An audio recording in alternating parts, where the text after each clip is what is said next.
masuk ke dalam rumah, di mana kita ketemu suatu ruang duduk, plafonnya cukup tinggi.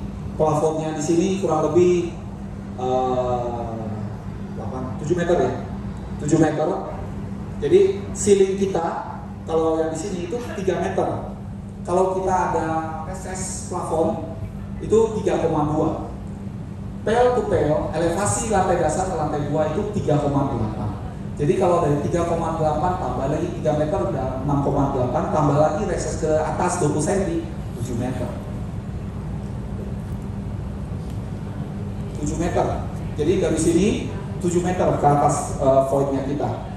Kalau 10 nggak ada void, kalau 12, 15 ada void spesial dari tipe ini. Nah, Bapak Ibu ntar bisa merasakan, jadi elevasi ini kita cukup tinggi. Kemudian ini juga kita lengkapi secara interior. Ini kita kasih ada panel, terus kita kasih wallpaper. Kemudian juga di bawah ini kita ada peninggian lantai. Tapi ini sebenarnya untuk interior ya Bapak Ibu ya.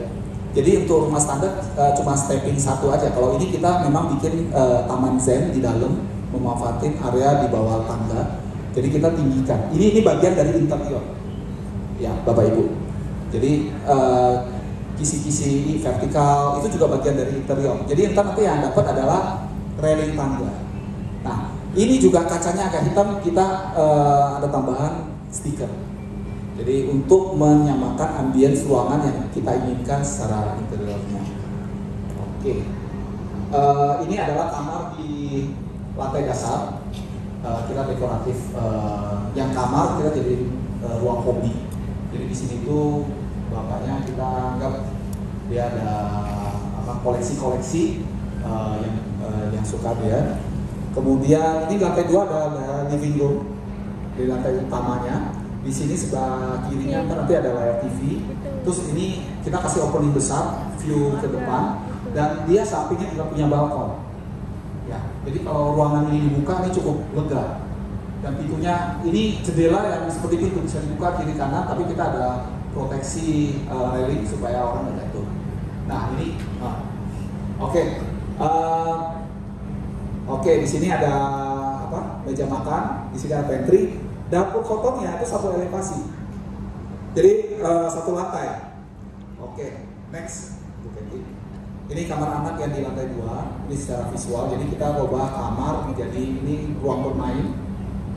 Oke, ini di lantai 3. Jadi kamar tidur kita ubah juga sebagai kamar anak. Tapi secara visualnya seperti tempat bermain. Ini kasur di secara interiornya. Oke, next. Ini kamar utamanya, cukup besar.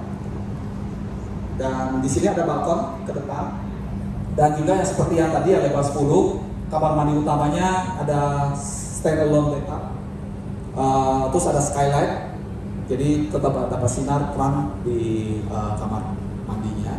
Dan ini wardrobe-nya, ilustrasinya. Karena Bapak Ibu bisa membandingkan gambar visual 3D ini dengan kondisi asli di lapangan. Next step. Nah ini juga ya, ini secara visualnya tertarik.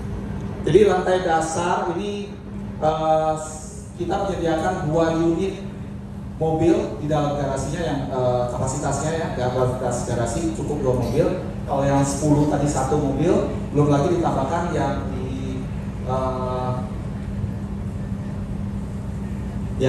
luar di carport,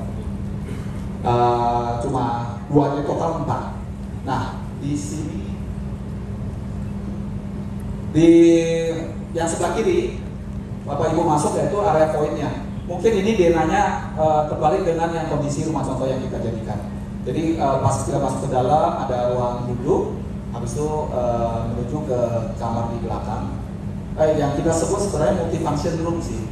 Jadi kamarnya 4 di sini ya. Yang di atas lantai 21, lantai 3 itu ada 3. Jadi itu udah 4, ditambah lagi 1 multifunction room yang bisa kita jadikan sebagai kamar tidur juga. Jadi kalau di total bisa jadi 5 kamar.